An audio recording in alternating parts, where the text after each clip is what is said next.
নমস্কার বন্ধুরা, স্বাগত জানাই আমাদের চ্যানেলে। আজকের এই ভিডিওটা অত্যন্ত জরুরি, বিশেষ করে যারা লক্ষ্মীর ভাণ্ডার পেতেন এবং অন্নপূর্ণা ভাণ্ডারের জন্য অপেক্ষা করছেন তাদের জন্য। সম্প্রতি অনেকের মনে একটা প্রশ্ন উঠেছে যে ভেরিফিকেশন কি সবাইকে করতে হবে, অনলাইনের লিঙ্ক কোথায় পাবেন, আর কাদের নাম বাদ যেতে পারে। এই সব প্রশ্নের উত্তর আজকে একটি ভিডিওতে পাবেন। শেষ পর্যন্ত দেখুন, ভিডিওটা একটুও মিস করবেন না। চলুন প্রথমেই জেনে নিই এই ভেরিফিকেশন হঠাৎ শুরু হলো কেন।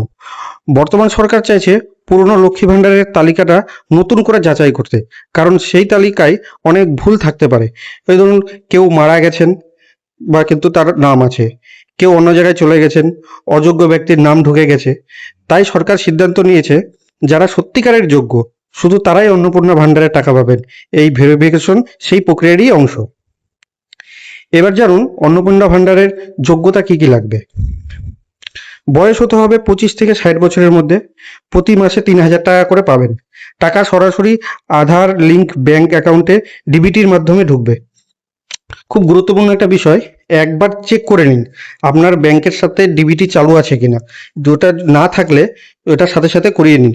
টাকা পাওয়ার সম্ভাব্য তারিখ 1 জুন থেকে লক্ষ্মীর ভাণ্ডারের অ্যাকাউন্টে 3000 টাকা করে ঢুকে যাবে। এবার জেনে নিন কাদের ক্ষেত্রে এই প্রকল্পটা একদম প্রযোজ্য নয়। যেমন সরকারি চাকরিজীবী মহিলা যেনারা আছেন, সরকারি পেনশনভোগী মহিলা যেনারা আছেন, পঞ্চায়েত বা পৌরসভা বা সরকারি প্রতিষ্ঠানে কর্মী মহিলা, যেসব মহিলারা আছেন, যাদের পরিবার আয়কর দেয় বা ট্যাক্স দেয় তারা।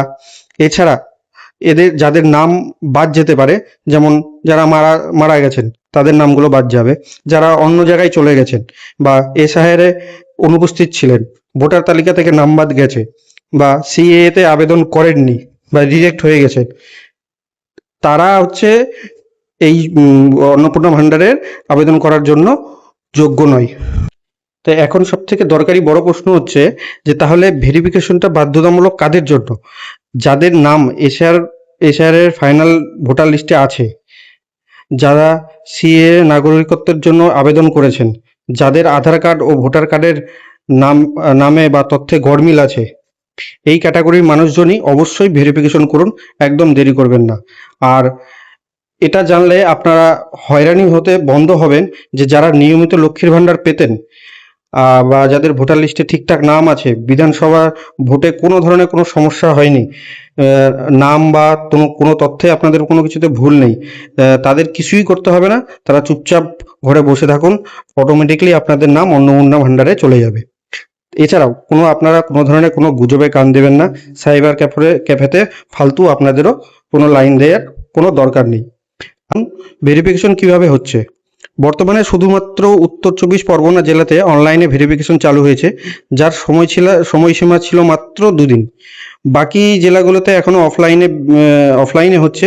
বিডিও অফিস বা পঞ্চায়েত স্তরের কর্মীরা নিজেরাই এই কাজটা করছেন। আপনার জেলায় অনলাইনে চালু না হলে একটু অপেক্ষা করুন। লিঙ্ক পেলেই আমাদের টেলিগ্রাম চ্যানেল বা ইউটিউবে আমরা আপডেট দিয়ে দেবো। যে ডকুমেন্টসগুলো লাগবে সেটা হচ্ছে আধার কার্ড, ভোটার কার্ড, যদি সিএ আবেদন করে থাকেন তার রিসিপ্ট কপি, এগুলোই লাগবে। একটি ভিডিওর শেষে একটি গুরুত্বপূর্ণ কথা বলি, সেটা হচ্ছে যে আপনার ব্যাংক অ্যাকাউন্টে ডিপিটি চালু আছে কিনা এটা একবার ভালো করে চেক করে নিন। যদি না থাকে তাহলে আপনি প্রথমে বাড়িতে বসেই করতে পারবেন, সেটা হচ্ছে উমাং অ্যাপ আছে, সেটার দ্বারা করা যেতে পারে। নচেত আপনি সোজা ব্যাংকে চলে যান, ব্যাংকে গিয়ে আপনার আধার কার্ড আধার কার্ডের জেরক্স নিয়ে যান এবং ব্যাংকের ডিবিটির ফর্মটা ফিল আপ করুন, জমা দিন, তাহলে হয়ে যাবে।